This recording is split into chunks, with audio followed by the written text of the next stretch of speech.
Good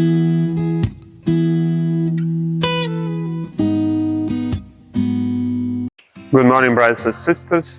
Today is Wednesday, July 10th, July of the 14th week in Ordinary Time. I hope you had a good 4th of July last week. And today, continue to talk about prophets. Continue to take a look at the prophetic mission and message.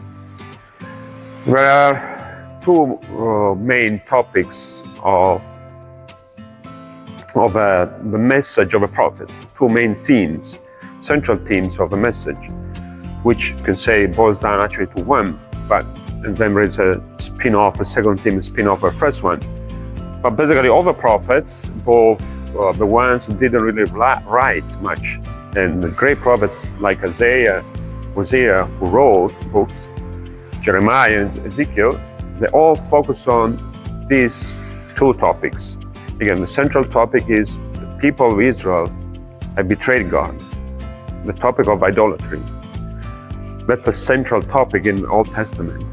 And the prophets denounce this betrayal of idolatry. What is idolatry? Idolatry is, of course, worshiping other gods, not worshiping the God of Israel. As we know, the first commandment goes, you shall love the Lord your God with all your heart, all your soul, all your mind. You shall not have any other gods besides Him. And so that's central, because God claims to be the only deity for people of Israel, the only one. And so God, as the Bible says, is a jealous God. God established a covenant that very often the prophet described as a marriage. Covenant as a marriage. Covenant is this contract between God and His people, a binding contract. So you cannot walk away from a contract. But again, the prophets, very often prophets, especially Isaiah and Hosea, they describe this covenant as a marriage. God married His people, Israel. But often the people of Israel, instead of being faithful to God, like the wife is faithful to her husband, they turn to other gods, to infidelity, to adultery. The prophets often use this image of Israel as an adulterous woman who flirts with other men, other gods. And this is what happened in Israel. Often, people of Israel, instead of worshiping one true God, they turn towards other gods. They start building temples, high altars, especially to the Baals, these pagan gods, fertility and war. And God sends a prophet to denounce this infidelity. First of all, to denounce it and to call people back to fidelity through one true worship. And the second theme, connected with this one, as I say, kind of spin-off of idolatry, is rampant social injustice. The consequence of not being faithful to God for Israel is immorality and injustice.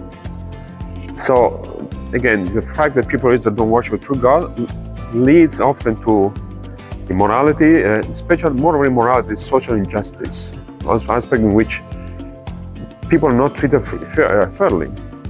And there is this greed that takes over in the people, takes over and becomes more dominant than mutual respect and social justice.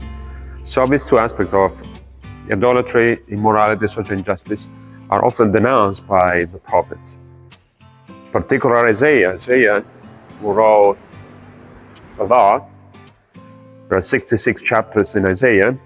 Isaiah in his book, especially in the first part, denounces the people of Israel, their infidelity, their betrayals, their affairs with other gods, saying that God is a jealous God, as we'll say. And again, but this message of calling people of Israel out for their misdeeds, their infidelity, always has a tale, so to speak, of hope, a message of hope. Isaiah says, basically, yes, you've been faithful to God, you should turn, you should change, turn around, you should change your ways, turn your life around. make amends. God is faithful. God will remain faithful. If you change, God will receive you back in the relationship with Him, and will lead you to become prominent among the nations. So with the message of denouncing the misdeeds of Israel, but also message of hope, are always paired together, also go hand in hand. There's no one without the other. Even though, I have to say, this message of stern and first denouncing of the immorality of people of Israel is predominant in many of the prophets. Take care and God bless.